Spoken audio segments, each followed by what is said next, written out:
est-ce qu'on peut combiner toutes les différentes formes de transformation qu'on a vues.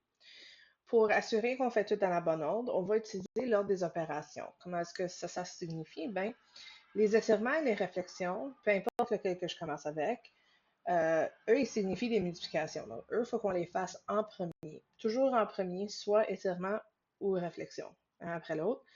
Ensuite, en deuxième, vu que les translations signifient soit une addition ou une soustraction, c'est eux qu'on va faire en deuxième. Donc, étirement et réflexion en premier, ensuite, translation.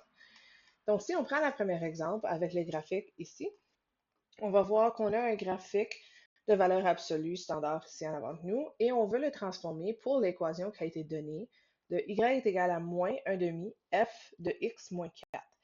Donc, ce que je vais faire ici, je vais vérifier quelles sont les transformations avec lesquelles je dois agir.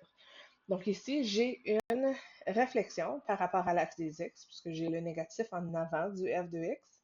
Ensuite, j'ai un étirement vertical de 1 demi, puisque encore, il est en avant du f de x. Là, ensuite, à l'intérieur du f de x, j'ai une translation de 4 vers la droite.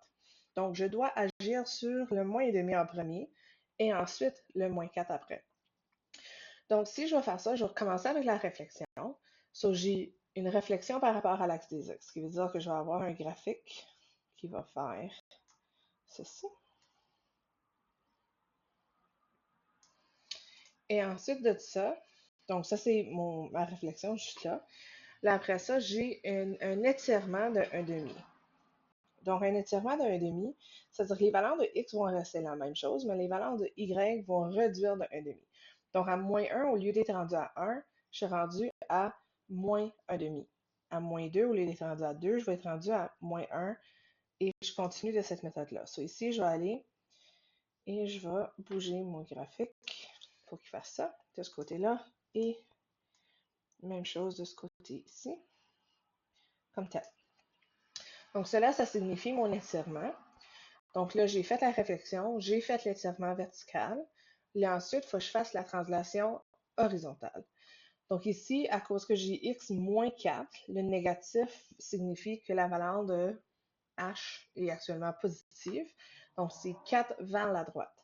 Donc ici, je vais prendre mon graphique, je vais bouger mon sommet de 4 vers la droite et je vais étirer ce côté ici juste un petit peu plus pour que ça fasse un plus beau graphique.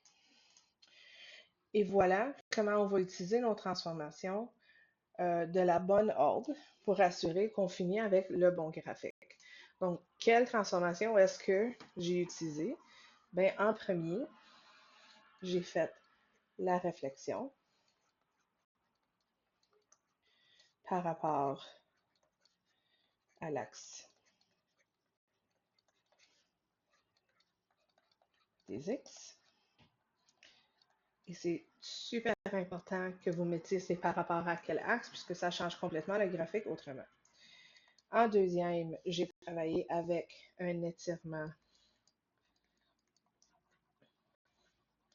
vertical d'un facteur de 1,5. Et finalement, une translation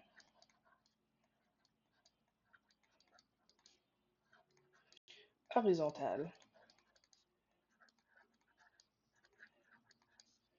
de 4 vers la droite.